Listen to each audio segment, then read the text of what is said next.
What is up, weather enthusiasts? I'm your host, Pat's Path Predictor. Let's get right into the weather. All right, so here's the situation we have for you, ladies and gentlemen. This is just the satellite imagery that's been kind of showing, just to kind of give you an idea of what's been going on. I've been looking at some more model runs, and I was talking to Weather Center Nazario about this earlier this morning. We were noticing some model runs calling for a lot of activity and a lot of tropical waves to have signs of development and potential to show for that. And we have a monster, not exactly a monster, but we have a really large tropical wave coming off the coast of Africa. So let's go ahead and start with that right here in the eastern sector of the Atlantic. You're seeing that huge tropical wave coming off the coast of Africa right now. Right now, the center of it's around in Western Africa. It's still on shore right now. It's going to come offshore in the next 12 to 24 hours, and that's a wave that we're going to have to pay attention to for the next little while, as some models have been forecasting that this one, and especially the ensembles have been screaming about it, this one could be a very big system that organizes and develops. Like tropical waves this large, especially in late August now, it's August 20th, which is when the climatological surge begins. Like these kinds of waves right here, they rarely stay quiet, and with the conditions it's going to be given as it starts to organize and develop, it's absolutely going to have the situation where things, can one thing goes right for it, then the next thing goes right for it, next thing you know, it's a tropical storm, and then so on and so forth. So that's just stuff you're going to have to pay attention to right there. And we can also go ahead and show you the satellite imagery for the rest of the Atlantic in terms of dry air as well, because I know that's been a relatively big factor so far. Let's go ahead and show you the water vapor imagery. Where this wave is right now, it's going to be entering a very large area of moisture. Matter of fact, we are seeing almost the entire main development region just remaining very moist across a lot of the areas right there, pretty much encompassing all the way until it gets towards near the Lesser Antilles at this current point. You're seeing the Gulf of Mexico and Caribbean Sea continuing to get its act together in terms of moisture. You're seeing convection, a mesoscale convection firing up, and just things continuing to ramp up over there in terms of the moisture. Wind shear is continuing to go down, and we'll show you those maps in just a second. But overall, that's kind of the main stuff that we're paying attention to in terms of satellite. More moist air is surging into the Atlantic Ocean, and we're going to have to keep very close tabs on that. But before we get into the models or any of the maps or anything like that, first of all, we need to go ahead and show you what the latest Climate Prediction Center maps are showing. Here's the CPC's index right here. First of all, this is for next week, August 28th to September 3rd. We are expecting a large amount of tropical development next week across a lot of these regions, and that could be a very big problem, at least for the Lesser Antilles and Puerto Rico and a lot of the other Antilles that are out there. Even in the Caribbean, look at this. We're seeing more moisture than average for parts of the Caribbean. That could definitely initiate some tropical development going on right there as we continue to move into until early September. It's right now August 20th. That surge climatologically begins today. I remember Greg D, shout out to you, by the way, for commenting this. This is the comment of the day. The period between July 25th and August 20th is the quietest of the hurricane season, mainly because the dry air is still there. You have a lot of wind shear that needs to get its act together, but as soon as August 20th rolls around, that's when things start to get its act together. That's how it typically is every hurricane season. Yeah, we've had 5 named systems, we've had 3 hurricanes, and two, just one major hurricane. Ernesto didn't get quite up there. It got up to 110 according to some satellite estimates I was taking a look at last night. But yeah, things are pretty interesting, to say the very least.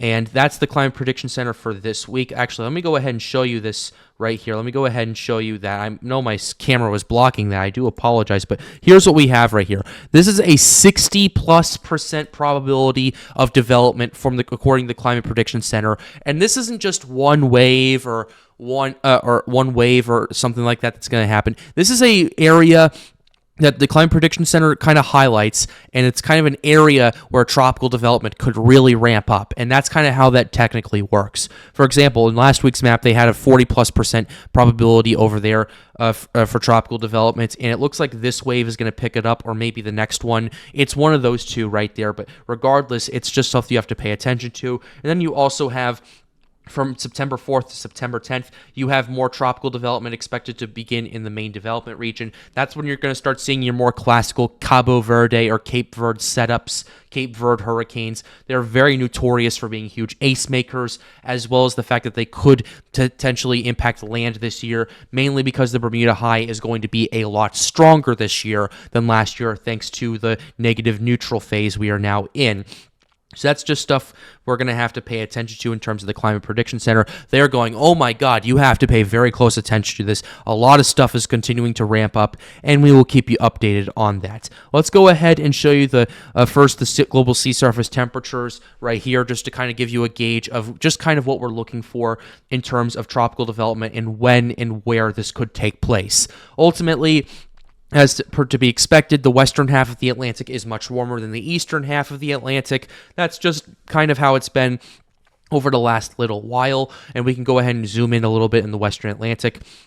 Just to give you an idea, we were covering the insane amount of waters that are going all the way towards the Galveston Bay, off the coast of Texas right here, 32 plus degrees Celsius. That is almost 90 degrees Fahrenheit, ladies and gentlemen. That is a very crazy reading to even think about, and just ultimately more stuff you're going to have to pay attention to going forward. And you're obviously seeing another pocket of that off the coast of Cuba. Generally a little bit more shallower than bit more shallower than much of the Caribbean, so that's to be somewhat expected. But look at how much 31 degrees Celsius waters there are across much of the tropical Gulf of Mexico, the Caribbean Sea, and all those areas. It's absolutely bananas how expansive that is. And whenever a hurricane does start to organize, it's definitely going to tap into those very warm waters. And going out to across much of the Atlantic, main development region, you're seeing cooler temperatures over there, but that's to be expected. A lot of tropical waves keep the temperatures down, at least to some extent, over there. And then they generally just kind of start moving until they get closer to the western part of the Atlantic, and that's when they start organizing and developing, and the IHC starts tagging it, saying, hey, this could develop, we need to pay attention to it. And that's just ultimately how it works right there. Ocean heat content continues to be very concerning, to say the very least. Let's go ahead and show you today's map for August 20th with the climatological surge about to begin. And here's what we have going on with you right here. This is what we're looking at so far. The OHC map is absolutely insane, because you have a massive area in the Caribbean Sea. This is more expansive than last year. And even then, that was an insane amount of OHC. Let's go ahead and show you that from last year. Let's go ahead and show August 20th of last year. It was not as expansive as we are seeing right now, especially with the 150 plus OHC going around all the way close, just south of Puerto Rico, and all that stuff right there. And you also didn't see nearly as much OHC in the western half of the Gulf of Mexico like you do this year. Just seeing how much and how much more expansive this is. You're also seeing another area off the coast of Cuba, you're surging past 150 OHC. So even just off the coast of Cuba, you could definitely see a bunch of tropical development initialize and continue in that regard. As for the main development region, yeah, you have some OHC in the eastern half, but as you get to the western half of the MDR, there's a massive spike in the OHC values, and as it continues to move to the west, they only get larger and larger. And that ultimately allows for faster and faster strengthening if that system goes into those waters and the conditions are ripe for it. So that's what we're paying attention to with the ocean heat content. Here's what we're looking at with the wind shear. Wind shear patterns, yeah, in the Caribbean there has been a bit of a resurgence of wind shear, but that's going to be pretty typical. You're going to see these up-down patterns for pretty much the rest of August going forward. Gulf of Mexico is very primed for tropical development if things start to go off over there. Main development region is a little interesting. There is some wind shear on the southern half of the MDR that could inhibit some development over there. But the northern half, you're seeing much more of a pattern where it just goes up and down, up and down, up and down. All this wind shear on the extreme eastern part of the map over here, that's generally what that's going to do, is that's going to end up moving out of the area and generally be replaced by a much more favorable area of wind shear. And that's just stuff that you're going to have to keep close tabs on. You're just going to have to watch the wind shear patterns, because that will play a very big role. And we already showed you the moisture that's continuing to surge across much of the the main development region, and that's going to continue to move through the Eastern Caribbean. It's going to move through towards the Gulf of Mexico, and that is ultimately going to be that surge that allows for tropical development to really take off, like some models are anticipating. So that's the situation that we are dealing with right there. In terms of the ocean heat content, global sea temperatures, wind shear, and dry air. Let's go ahead and show you some ensemble runs right here that we're paying attention to. Here's the 0Z European that we have pulled up for you for today. We are still seeing those scenarios continuing to initiate across a lot of these the main development region. Let's go ahead and show you the 12Z from yesterday as well. We're still seeing a lot of those scenarios, although we are seeing a little bit less. It's kind of a quality over quantity type of situation, where we're seeing stronger ensembles than we were at this point yesterday, whereas we were seeing a lot more of them, but they remained relatively weak. But regardless of that, that's just the kind of stuff you're going to have to pay attention to. You got to watch the ensemble trends and then see how it picks up in terms of the the operational model. Let's go ahead and show you the GFS ensembles as well. GFS ensembles are still screaming that something's about to happen in this term. Right here, you're still seeing a lot of GFS ensembles really calling for a lot of tropical development, as well as the ensembles advocating for a much more broad and stronger Bermuda high. We kind of showed you the high pressure patterns yesterday in terms of it's going to be able to block anything from staying out to sea and drive it further towards the Antilles because of all the high pressure on the east coast of the United States. And that stuff we are absolutely still very concerned about, and the models have not slowed down in terms of that happening. So that's just stuff you're going to have to pay attention to. Here's the 12Z GFS right here, showing kind of a little bit of a regression, but hey, it's quality over quantity. And one thing I wanted to show you with the 0Z GFS is with the ensemble runs right here, pretty much by the time we get to about 14 days out, you see a lot of spaghetti plots going on across a lot of the areas right there. So ultimately, what I am noticing is, yeah, tropical development's going to start off a little slow. It's going to start initializing probably this week. But as we get into the last week of August and then throughout all of September, and I would say all of October, things are going to really ramp up. We already knew this beforehand. This is going to be a very heavy backloaded type of season where the first half is typically not the most extreme and not typically the most active. I know we had Barrel in June and July, which was absolutely insane to track and cover and all that stuff. But ultimately, what we're noticing outside of that, we didn't see too much. We are kind of around the average in types of intensification.